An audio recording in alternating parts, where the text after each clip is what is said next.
ഞാൻ കുറച്ച് മുമ്പ് എടുത്തൊരു വീഡിയോയുടെ ഇതാണ്. നാദൃശ്ശിവ മാള്. അതിൻ്റെ അകത്ത് കയറിയിട്ട് അതിൻ്റെ നേരെ ഓപ്പോസിറ്റ് സൈഡുള്ളൊരു വ്യൂ എടുത്താണ് കേട്ടോ.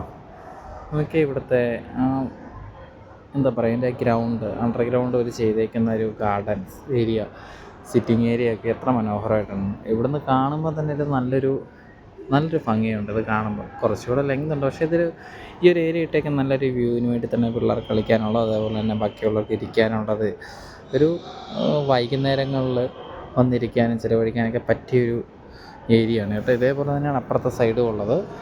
അതേപോലെ തന്നെ ഇവിടെയുള്ള വില്ലകൾ, ഒരു ഏരിയ ഓഫ് വില്ലകളാണ്. എനിക്ക് തോന്നുന്നൊരു 50 കാണാം, അല്ലെങ്കിൽ 100 കാണാം ഈ ഒരു വില്ലകൾ അങ്ങനെ അടുക്കി പണിതിട്ടേക്കുന്നത്. ഇതെല്ലാം ഒന്നുകിൽ അറബികളല്ലെങ്കിൽ മറ്റുള്ള ലോക്കൽ ആൾക്കാരൊക്കെ താമസിക്കുന്നുണ്ടായിരിക്കും ഇതെല്ലാം. എന്നാലും നല്ല റെൻ്റാണ് കേട്ടോ. അതിനപ്പുറം നോക്കുവാണെങ്കിൽ നിങ്ങൾക്ക് കാണാം ബിൽഡിങ്ങും വാഹനങ്ങൾ പോകുന്ന ഏരിയയൊക്കെ. അപ്പുറം നോക്കുവാണെങ്കിൽ മെയിൻ റോഡും കാര്യങ്ങളെല്ലാം കാണാം. ഇതിൻ്റെ തൊട്ടപ്പുറമുള്ള സ്കൂളാണുള്ളത്. എനിക്ക് തോന്നുന്നു ഉറപ്പായിട്ട് ഇതൊരു ലോക്കൽസ് അറബി അങ്ങനെയുള്ള ആൾക്കാരായിരിക്കും ഇവിടെ കൂടുതലും വസിക്കുന്നത്. മലയാളികൾ ഇവിടെ കുറവാണ്. പക്ഷേ ഇതിനപ്പുറത്തേക്കുണ്ട്, അങ്ങ് ദൂരെ കാണുന്ന ഏരിയയിൽ ഞാൻ സൂം ചെയ്ത് കാണിക്കാം. അങ്ങ് ദൂരെ കാണുന്ന കെട്ടിടങ്ങളിലെല്ലാം മലയാളീസ് ഉണ്ട്.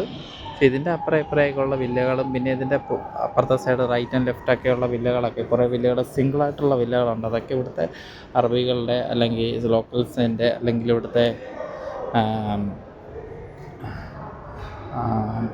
പ്രസിഡൻ്റ്, അതായത് ഗവൺമെൻറ് സ്റ്റാഫ് അങ്ങനെയുള്ളവരുടെയൊക്കെ ഒരു വില്ലകളൊക്കെയാണ് ഇവിടെ കാണാൻ പറ്റുന്നത്. കൂടുതലും അങ്ങനെയാണ്.